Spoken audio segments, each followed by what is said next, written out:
اعوذ باللہ من الشیطان الرجیم بسم اللہ الرحمن الرحیم فانطلقا، پھر چلے دونوں، حتی اذا لقیا غلاما قتلہ، جب ایک نوجوان سے ملاقات ہوئی اس نے قتل کر دیا اس کو، حضرت خضر نے۔ قالا قتلت نفسا زکیۃ بغیر نفس، حضرت موسیٰ علیہ السلام پھر بولے یہ کیا کیا آپ نے؟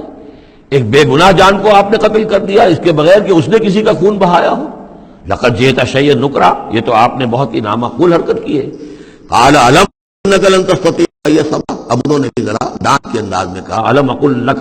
کیا میں نے نہیں کہا تھا تم سے کہ تم میرے ساتھ صبر نہیں کر سکو گے؟ قال ان سألتك عن شيء بعدها فلا تصاحبني، حضرت موسیٰ نے عرض کیا کہ اچھا ٹھیک ہے، اب اگر تیسری مرتبہ مجھ سے غلطی ہو جائے، دوسری مرتبہ اور مجھے معافی دے دیں، اگر اب میں اس کے بعد کوئی آپ سے سوال کروں تو پھر ٹھیک ہے، آپ مجھے اپنے ساتھ نہ رکھیے گا، فلا تصاحبنی، پھر یہ کہ میں اپنا راستہ لے لوں گا۔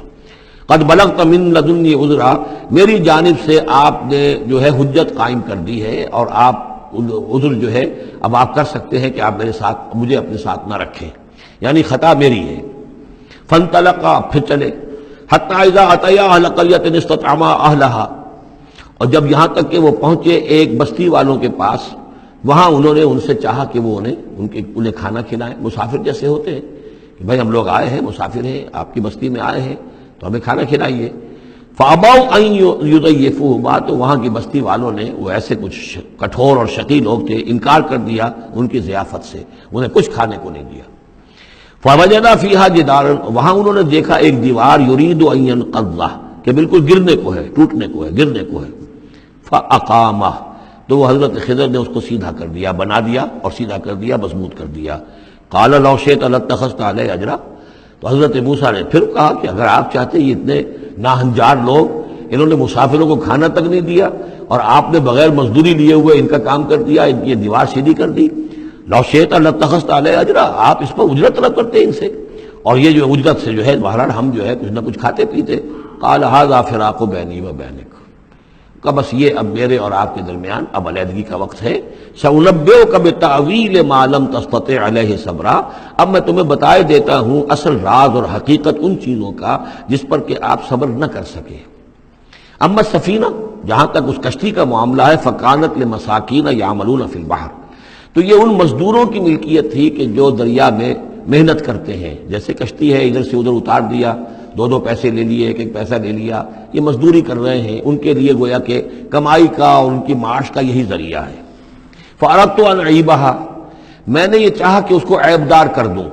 وكان وراءهم ملك يأخذ كل سفينة غصبا، جبکہ آگے جو ہے ایک بادشاہ تھا، حاکم تھا، جو ہر کشتی کو کہ جو ثابت و سالم ہے اسے وہ غصب کر رہا ہے، اس کو جو ہے کنفسکیٹ کر رہا ہے، جیسے آج کل بھی ہوتا ہے ہمارے ہاں، وہ ویگنز جو ہیں وہ پولیس والے روک لیتے ہیں، تو اسی طریقے سے وہ جو ہے قبضہ کر رہا ہے ان پر۔ یاخذ کل سفینۃ غصبا، اب وہ دیکھے گا کہ یہ تو ٹوٹی بھی کشتی چھوڑ دے گا، تو کشتی میں ایک تختہ لگا لینا تو آسان کام ہے، پوری تختی جا رہی تھی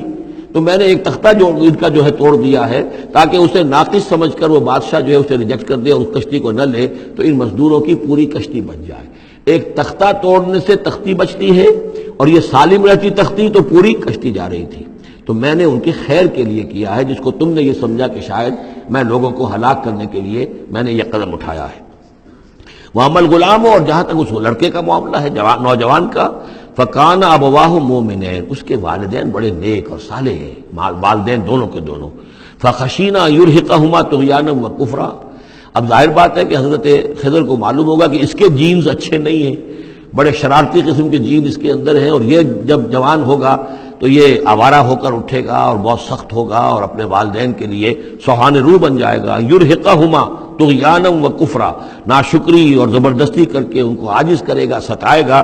فاردنا یبدلہما ربہما خیرا منہ زکاۃ واقرب رحما، تو ہم نے یہ چاہا کہ ان کا رب ان کے لیے بدل دے، اس سے بہتر اولاد اسے دے، بیٹا دے دے کہ جو اس کے لیے پاکیزگی میں بھی اور شفقت اور رحمت میں بھی اس سے بہتر ہو، جو ان کے لیے بڑھاپے میں سہارا بن سکے۔ تو ہم نے صرف یہ کیا ہے کہ یہ بچہ جو ہے وہ یہ ساری چیزیں جو اللہ کے حکم سے میں کر رہا ہوں، یہ گویا کہ تکوینی امور ہیں جو ہو رہے ہیں، یہ تشریعی امور نہیں ہے، تم شریعت کے حوالے سے دیکھ رہے ہو، اور میں یہ تکوینی معاملات کر رہا ہوں اللہ کے حکم کے مطابق، اور یہ در حقیقت رحمت ہے جس کو کہ لوگوں نے یہ سمجھا ہوگا جس دن کا بچہ جو والدین کا فوت ہو گیا تو ان کے اوپر تو پہاڑ ٹوٹ پڑا ہوگا غم کا، لیکن اصل میں اللہ تعالیٰ نے یہ ان کے خیر کے لیے کیا۔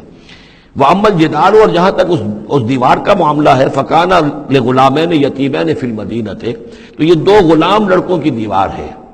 جو شہر میں رہتے ہیں۔ وَكَانَ تَحْتَهُ كَنْزٌ لَهُمَا، اور اس دیوار کی جڑ میں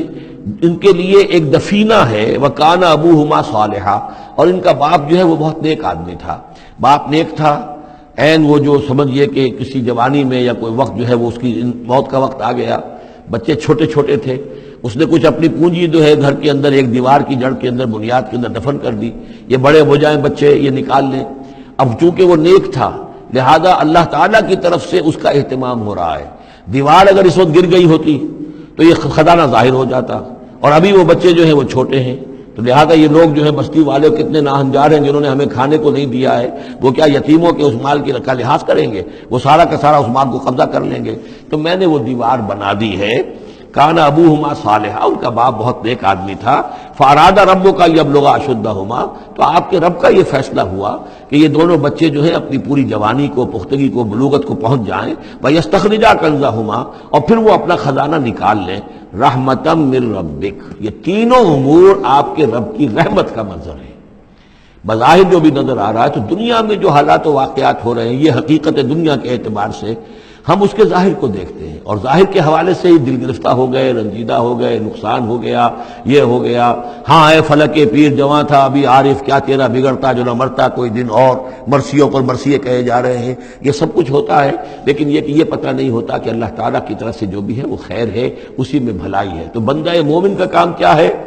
تفویض الامر الی اللہ، اپنے معاملات کو اللہ کے حوالے کر دے، راضی برضائے رب، جو اللہ کی طرف سے آیا کہ ہر ساقی ماریخ عین الطافست رحمتا من ربک، یہ سب کچھ رحمت تھا، رحمت ہے آپ کے رب کی طرف سے۔ وما فعلتہ عن امری، یہ میں نے اپنے جی سے نہیں کیا ہے، میرا فیصلہ نہیں ہے۔ یعنی یہ جو بھی تھے، چاہے فرشتے تھے اور چاہے کوئی نیک انسان ہے جنہیں اللہ نے بہت لمبی زندگی دے دی ہے، چاہے یہ کوئی روح ہے کہ جو انسانی شکل میں پھر آ گئی ہے، کہ جو اللہ تعالیٰ نے کسی ولی اللہ کی روح کو جو ہے وہ طویل زندگی دے رکھی ہے، کوئی بھی ہے، اس سے کوئی فرق واقع نہیں ہوتا، لیکن یہ کہ وہ در حقیقت کارکنان قضاء و قدر کی فوج میں ریکروٹ ہو گئے۔ وہ جو فیصلے کر رہے ہیں، جس کی تنفیذ کر رہے ہیں، اس کا شریعت سے تعلق نہیں ہے، وہ تکوینی امور ہے اللہ تعالیٰ کے۔ ذالک تعویل ما لم تستطع علیہ صبرا، یہ ہے تعویل، یہ ہے اصل حقیقت، یہ ہے اصل راز ان چیزوں کا جس پر کہ اے موسیٰ تم صبر نہ کر پائے۔ اب اس کے بعد جو ایک رکوع میں واقعہ آ رہا ہے ذوالقرنین کا، تو جو بھی ایک دو منٹ ہمارے پاس ہے اس میں میں تھوڑی سی تمہید بیان کیے دیتا ہوں کہ تو ایک سوال یہ بھی تھا کہ ذوالقرنین کون ہے؟ یہ کون ہے؟ یہ سمجھیے کہ اس صدی تک، تقریباً 1300 برس تک ہمارے مفسرین ان کے علم میں نہیں تھا کہ کوئی اتنا بڑا بادشاہ رہا ہو جتنا بڑے بادشاہ کا ذکر ابھی ذوالقرنین کے حوالے سے آئے گا، تو لہذا لوگوں نے یہ سمجھا عام طور پر کہ سکندر اعظم، یہی معلوم تھا سکندر بہت بڑا فاتح تھا، وہ مقدونیہ سے چلا یونان سے اور دریائے بیاس تک آ گیا، کتنا بڑا، تو اس کو، لیکن یہ کہ اس کی سیرت و کردار جو ہے جو سکندر کی معلوم ہے اس کی کوئی مناسبت ذوالقرنین کے اس کردار سے نہیں ہے۔ ذوالقرنین اصل میں ایران کے بادشاہ تھے، اور ایران اس وقت دو ملکوں میں اوپر میں منقسم تھا۔ اب بھی اگر ابھی کبھی نقشہ دیکھیں گے تو ایک علاقہ جو ہے ایران کا وہ تو ہے جو خراسان کا حصہ ہے، جو اصل ایران ہے اس کو بھی یوں سمجھیے دو حصوں میں، ایک پارس پرانا کہلاتا تھا جس سے فارس کا لفظ بنا ہے، اور دوسرا مادہ تھا، میڈیا یا مادہ۔ تو یہ ایک شخص ایسے ابھرے کہ جنہوں نے ان دونوں کو ملا کر ایک حکومت بنایا، اور وہاں سے سلطنت ایران کا جو یوں سمجھیے کہ جو ان کا ایک سنہرا دور ہے، اور ان کی عظمت و سطوت جس کی کہ وہ بہت زیادہ جس پر فخر کرتے ہیں، اس لیے کہ ایرانی قوم بڑی نیشنلسٹ ہے، نسل پرست ہے، ان کے اندر اپنی تاریخ پر، اپنی روایات پر جو ہے وہ بہت ان کو فخر ہے۔ تو وہاں سے وہ دور شروع ہوا، اور انہوں نے پھر اس علامت میں کہ میں نے دو ملکوں کو جوڑ کر ایک بنایا ہے، اپنے تاج کے اندر دو سینگ لگا لیے تھے، اور وہ جو ہے ذوالقرنین یہ لقب ان کا ہو گیا تھا۔ اس کے حوالے سے سوال کیا گیا اور اس کے بارے میں تفصیل جو اگلے